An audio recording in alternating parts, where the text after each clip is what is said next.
fiquei muito honrado, inclusive, né, quando lá na Assembleia, né, se colocou essa questão, né, que quem assinasse aquela ata viria a ser, então, um sócio fundador, né? Então, talvez foi até uma causalidade do destino, né? Porque eu poderia até não ter ido naquela reunião, apesar de eu sempre ser motivado a ir, né? Havia um clima na época de discussão, né? Estava no momento da abertura política, o governo Geisel, enfim. E dentro da universidade tinha várias pessoas que eu me dava muito bem que participavam. A série em homenagem aos 45 anos da Durga Sindical traz nesta edição uma entrevista com o professor Pedro César Dutra Fonseca, economista, pesquisador e ex-vice-reitor da Universidade Federal do Rio Grande do Sul. Olá, professor, bem-vindo ao nosso programa. É uma satisfação estar aqui contigo. Então, a história da Durgs é uma história longa, já com 45 anos, e foi fundada em 1978 e a sua filiação foi em 1979. Então, conta pra gente como foi, o que motivou o senhor a ingressar na Durgs Sindical. Na verdade, né, eu era um professor que estava entrando na universidade. Na época eu era colaborador, que era como se chamava o horista hoje. Né? A gente era contratado por semestre, quando faltava um professor, depois era despedido, voltava, né, se preciso fosse. Então, mas a discussão para a criação da Durgs, ela se deu antes, inclusive, da minha entrada. Já se discutia entre os professores. Acontece que quando eu entrei daí como colaborador, foi no momento onde se fez a ata, se criou formalmente, vamos dizer, a instituição. Né? Apesar de ter uma diretoria já, que era provisória, antes de uma formação, que antes de uma legalização, vamos dizer assim, né, completa, teve todo um movimento necessário para a criação. Então, eu entrei, né, convidado pelos professores, porque a Faculdade de Ciências Econômicas ela foi muito importante na história da criação da Durgs. Tanto que o primeiro presidente, né, foi o professor José Fraga Fachel, que era vinculado à Faculdade de Ciências Econômicas. Ele era sociólogo, mas ele dava disciplina de sociologia para o curso de economia. E a sala dele era no IEP, que é um órgão auxiliar da faculdade. A sala dele ficava na Faculdade de Ciências Econômicas, né? Então, o professor Fachel, também o professor Luiz Miranda, que era talvez quem mais regimentava as pessoas para a criação, né, e para ir nas assembleias, foram os que me convidaram. Né? Também havia outros professores que participavam. Né? O professor Carlos Schmidt era da matemática, mas dava aula na economia. Então, ele acabava sempre também participando dessas reuniões, né? Então, foi dessa forma, né, que eu fui convidado a participar, né? E fiquei muito honrado, inclusive, né, quando lá na Assembleia, né, se colocou essa questão, né, que quem assinasse aquela ata viria a ser, então, um sócio fundador, né? Então, talvez foi até uma causalidade do destino, né? Porque eu poderia até não ter ido naquela reunião, apesar de eu sempre ser motivado a ir, né? Havia um clima na época de discussão, né? Estava no momento da abertura política, o governo Geisel, enfim. E dentro da universidade tinha várias pessoas que eu me dava muito bem que participavam, né? Porque eu, além de economia, eu fiz ciências sociais. Na época podia fazer 2 cursos, hoje não pode mais, né? E então na época eu fazia 2 cursos, então alguns professores meus das ciências sociais, como a Lorena Osman da Silva, né? A Maria Assunta Campilongo, foram meus professores, então me viam na assembleia, vinham me cumprimentar e tal. O professor José Vicente Tavares, que não tinha sido meu professor, mas também foi presidente da Durgs depois. E eu tinha uma grande amiga também, que era a Rejane Carrion, que foi, se não me engano, a segunda presidente da Durgs. né? E foi uma coisa importante. Era uma professora, uma mulher que em seguida assim, ficou à frente da instituição. Ela era casada na época com o professor Francisco Machado Carrion Júnior, que era professor de economia e era deputado, depois foi mais tarde deputado, né? Tragicamente, depois ele faleceu num acidente aéreo, né? E a Rejane era professora na filosofia e era muito minha amiga, né? E o professor Carrion também. Então, eles também, eu não me lembro para essa específica assembleia qual deles me convidou. Vamos lá, enfim. E então, um pouco a minha história, né? Eu não era daquelas pessoas de frente, eu estava entrando na universidade, né? Mas eu fui convidado e fui eu ia em várias assembleias, me convidavam, eu ia. Né? Porque aí tinha uma questão também que eu acho que é importante dizer, né? Eu não era um professor do quadro, porque eu era colaborador, né? Era um vínculo transitório com a universidade. E se eu não me recordo, até eu perguntei a primeira vez, né? Eu digo, bem, mas eu posso ir, porque eu não sou... E as pessoas disseram sim, porque eles consideravam, na ocasião, que um dos problemas que a universidade tinha é que não se abria concurso. Então, existia muito colaborador. Né? Em algumas universidades, nunca chegou a ser o caso da URGS. Chegou a ser 40% do quadro docente era colaborador, que era uma forma de subemprego, vamos dizer assim, né? Porque não, então as associações quando foram criadas, né, elas pressionavam para abrir concurso, para ter uma solução, né? Então esses professores eram também ouvidos, né? Porque ainda não era um sindicato, era uma associação, mas eles eram chamados a opinar, né, sobre essa questão, né? Mais tarde, daí depois foi solucionado, né? O próprio colaborador acabou, virou ouriço, enfim, tem uma história posterior. E essa data de 1979, quando o senhor se filiou à Durgues, também foi lançado o livro Universidade e Repressão, os Expurgos na URGS. O senhor lembra desta edição, como foi feita? Até foi citado agora o nome da professora Lorena, que foi uma das organizadoras. Isso. Também. A Lorena foi uma das organizadoras, né? E lá na faculdade vários participaram, o professor Fachel também, outros professores participaram. Eu me lembro do lançamento, né? Agora, eu não participei desta época. Quando eu entrei na universidade, esses expurgos já havia ocorrido, esses expurgos, né? Porque eu entrei em 73, em seguida começou o governo Geisel com a chamada distensão, que era a abertura política. Esses expurgos ocorreram lá na década de 60, né? A Faculdade de Economia ela foi atingida por esses expurgos, né? Por alguns professores importantes da faculdade, o Temperani Pereira, se não me engano, o Cibiles da Rocha Viana, né? O professor Acurso, que também foi desligado da universidade, né? Então, havia um resquício, vamos dizer, dentro da Faculdade de Economia, mas eu não vivenciei essa época, né? Porque quando eu entrei, já estava nesse período da chamada distensão ou abertura política, né? E essa abertura política, como foi dentro das universidades, professor? Ela foi importante, né? Porque logo que eu entrei, né, na universidade, eu sentia na universidade essa gradual abertura, né? Quando eu entrei, eu via que as pessoas tinham muito medo.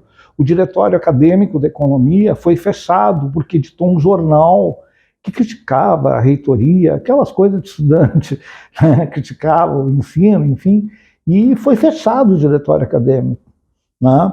Então, mas depois foi reaberto e gradualmente, né, se via no país aquele clima, né? O ano de 1974 foi muito importante, porque teve eleições, né? Mesmo estando no regime militar, houve uma eleição muito disputada, né? E a oposição ganhou em vários lugares do país, foi uma eleição limpa, vamos dizer assim, né? Então, quer dizer, o clima era um clima de ebulição, né? A Durgs, ela foi criada nesse momento, né? Ainda não havia uma democracia plena, vamos dizer assim, né? Mas havia um movimento, né, em prol disso aí. Inclusive, quando se foi criar a Durgs, a reitoria era contra, né? Na verdade, o Conselho Universitário, que era um órgão bem mais conservador que hoje, porque era praticamente os diretores das unidades, não tinha tantos representantes das categorias da universidade, docente, discente, tinha, mas era minúscula dentro da proporção, né?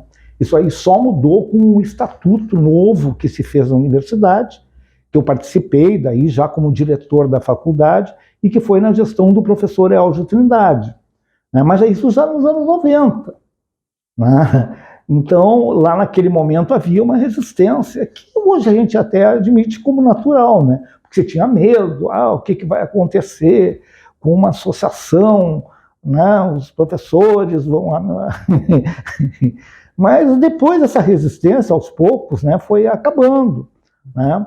Inclusive, alguns professores defendiam no conselho universitário que a Durgs deveria ter uma representação, né, natural, vamos dizer, né, dentro do conselho universitário. Tá? Mas no começo havia muita resistência, né? Até porque poderia ser uma ameaça ao status quo, algo do gênero. Sim, sofrendo sempre a censura. E recentemente o Brasil viveu essa ameaça aí de retorno da ditadura militar defendida por alguns grupos.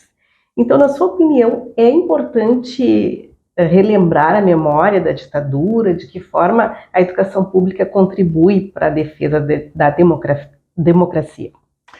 Eu acredito que toda a educação, né, não só na educação pública, mas toda a educação, a pública particularmente, né, já que nós estamos dentro de uma instituição pública, mas toda a educação em geral, né, ela pode contribuir para esse esclarecimento das pessoas, né, na defesa da democracia.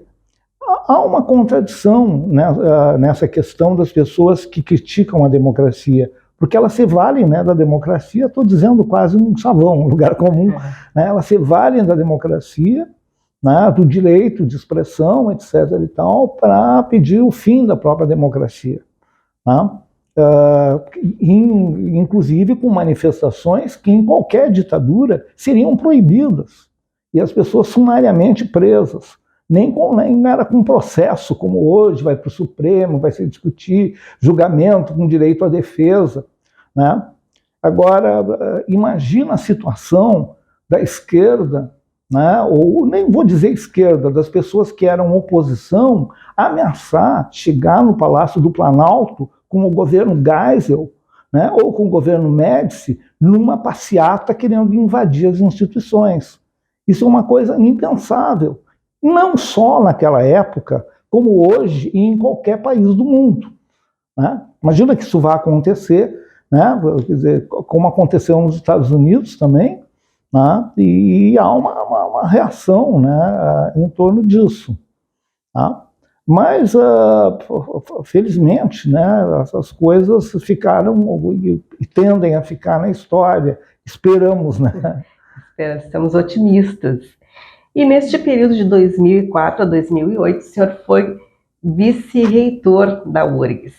E em que contexto político aconteceu a sua gestão? Que lutas eram defendidas pelos professores nesta época? Na verdade, eu fui vice-reitor, né? O professor José Carlos Hennemann era o reitor. Né? Nós fizemos uma chapa junto, a chapa foi vitoriosa nas 3 categorias, professores, alunos e técnicos administrativos. Tanto que aquela famosa discussão sobre a proporção que cada um tem se esvaziou um pouco na nossa eleição, porque como nós ganhamos nas 3 categorias, né, naturalmente se ficava como o primeiro da lista e havia um compromisso do governo de nomear o primeiro da lista. Né? Então, em si, esse problema não houve. Né? Agora, que contexto era? Era um contexto muito bom para a universidade pública. né? Porque talvez a gente tenha vivido naquele momento um dos períodos de maior crescimento, inclusive de verbas, né? Esse período que vai pegar o fim do governo Fernando Henrique, o início do governo Lula, né? Do primeiro governo Lula, ele foi um período bom por vários motivos, né?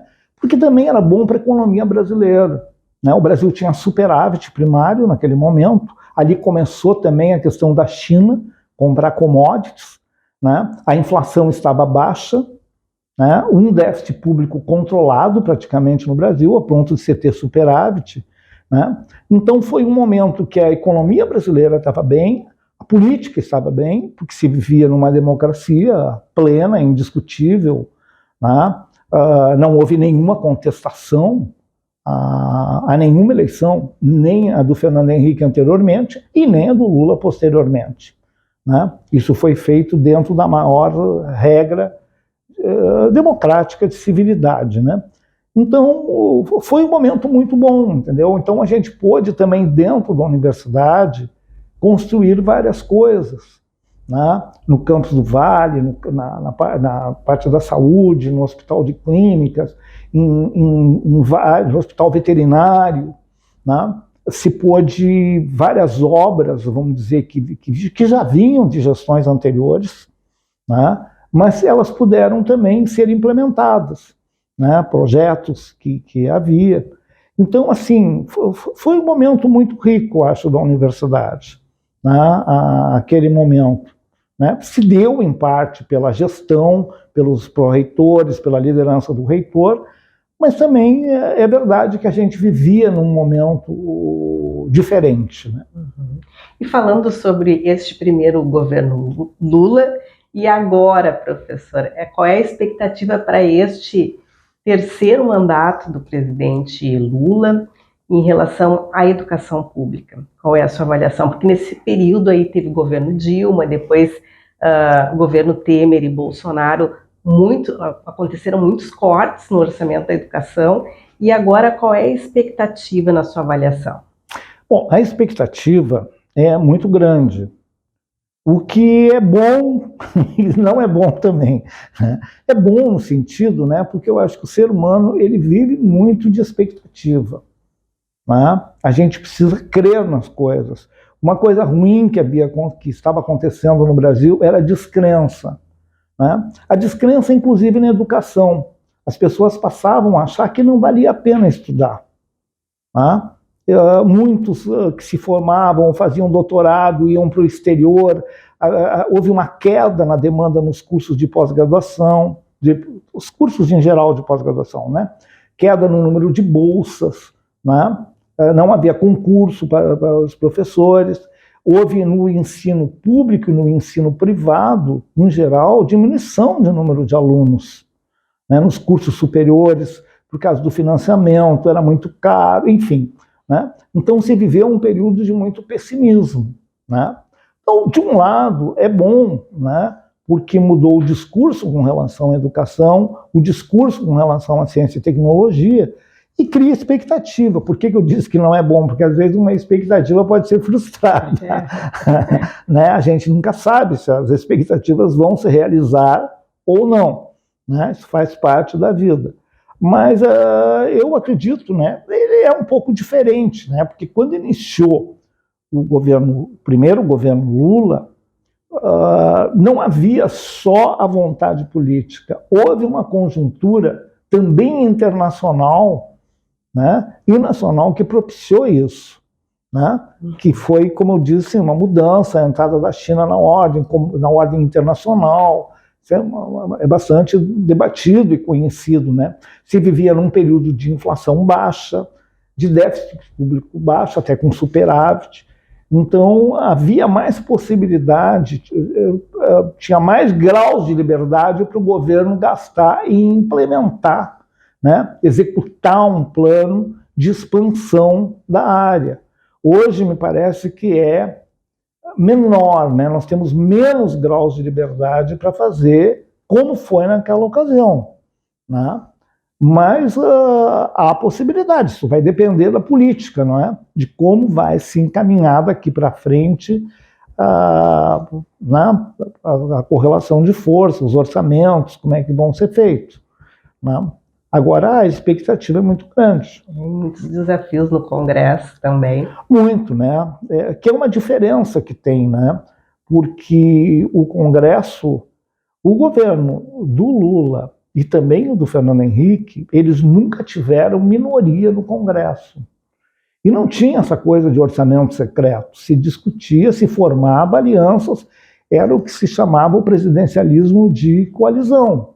Hoje não é de coalizão, né? Pelo menos do meu ponto de vista, porque os partidos não controlam a sua base. Então não há uma coalizão de partidos para defender o governo ou ser contra o governo. Então, em cada votação, há uma necessidade de uma repactuação com esse setor político, né? O que aumenta enormemente o poder do presidente da Câmara e do presidente do Senado e deixa o governo, muitas vezes, refém dessa situação, o que eu acho péssimo para o país, né? Essa receita do presidencialismo de coalizão, até pela fragmentação partidária que tem no Brasil, né? Ele funcionou, me parece, em determinado período, né?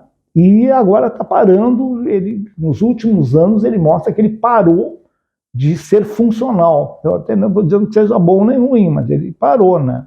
Talvez seja uma discussão de fundo no Brasil, é essa relação, né, que tem entre os três poderes. Eu acho que essa é uma questão que está na ordem do dia da discussão e do fortalecimento futuro da democracia no país. E falando em governo e a relação com o movimento sindical, agora nós vamos ter a Durgs, ela se transformou em 2008 como um sindicato, né, que representa as instituições federais de ensino superior. Foi importante essa mudança, professor, na sua opinião? E também, assim, agora, quais são os passos, assim, dos professores na educação e o movimento sindical? Olha, eu acredito que foi importante, né? Eu não sou a pessoa até mais abalizada para fazer uma avaliação, vamos dizer, muito robusta do significado, da importância dessa mudança. Até porque, em certo momento, como eu virei vice-reitor, diretor da faculdade, eu também não fiquei tão próximo a Durgs, porque poderia ocorrer uma relação incestuosa, vamos dizer, de eu ser ao mesmo tempo dirigente e membro do sindicato, né? Teve a experiência dos dois lados. Exatamente. Então, eu, na verdade, me afastei. Quer dizer, quando houve essa transformação no sindicato, né, eu não participei direto da discussão. Mas as pessoas que eu conheço, né, e que são pessoas sérias, que eu conhecia, que a gente perguntava na reitoria como é que tinha ido, sempre havia uma defesa muito enfática. Uma coisa que parece boa que aconteceu, né, é que também ela se abriu para essas outras instituições, que antes ela estava restrita mais à URGS, né? Depois, aos poucos, em sendo sindicato, ela pegaria, né, outras federais, né, da mesma região, enfim. Isso eu acho que é uma coisa interessante, né, para firmar essa presença na associação, né? Apesar da Durgs ter esse desafio de atrair os novos professores, né? Eu acredito que essa questão é uma questão que não é só da Durgs, né? Eu acho que todos os sindicatos hoje enfrentam, né? Mas porque na época que eu entrei, né, como há pouco eu comentei, que eu era jovem, mas eu fui convidado, eu ia e via outros professores, né? Também colaboradores, mas não. Então esse é um desafio, acho que se tem, né, como sindicato. Certo. E o senhor é natural de São Borja e recebeu em 2021 o título de cidadão de Porto Alegre. Como foi essa experiência de receber essa honraria? Foi uma coisa muito importante, né, para mim, porque eu, na verdade, né, eu nasci em São Borja, tenho muito orgulho da minha cidade, meus familiares ainda tenho familiares lá, Mas eu vim para Porto Alegre, né, com 15 anos, né, com final de 14 anos, né, eu vim para Porto Alegre e já para fazer o ensino médio, né, o segundo grau, como se chama, né, o ensino médio.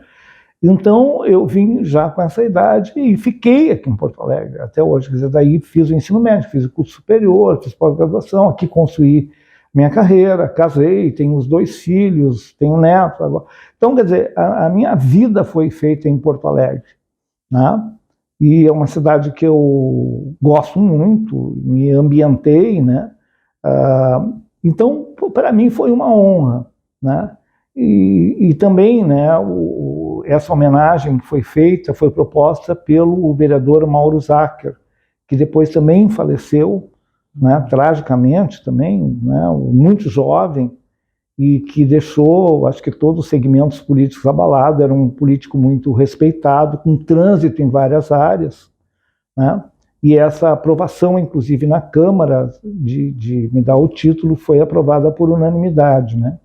Então eu fiquei assim muito contente, né? E com o evento todo, foi em plena pandemia, né? Com um número limitado de pessoas presentes, enfim, mas me deixou muito honrado, né? Muito mesmo, dessa homenagem. Legal, parabéns. E professor, então a mensagem que o senhor deixa para a celebração destes 45 anos da Durga Sindical. Olha, eu, na verdade, gostaria de cumprimentar, né, os colegas que hoje fazem parte da diretoria, né, de todos os que participam à frente da instituição. Eu participo à medida que é possível, né, e eu acho que se conseguiu uma bela sede para a instituição, foi um desafio, né, esse tipo de coisa. O adverso, né, continua saindo. Eu escrevi em alguns números, né, ao longo da história, no adverso. Então ele também tem sido uma fonte toda enfim, né, de discussão e de trazer as questões para dentro da universidade. E eu considero isso, né, que a Durgs vem cumprindo, né, o seu papel, vamos dizer, dentro da universidade.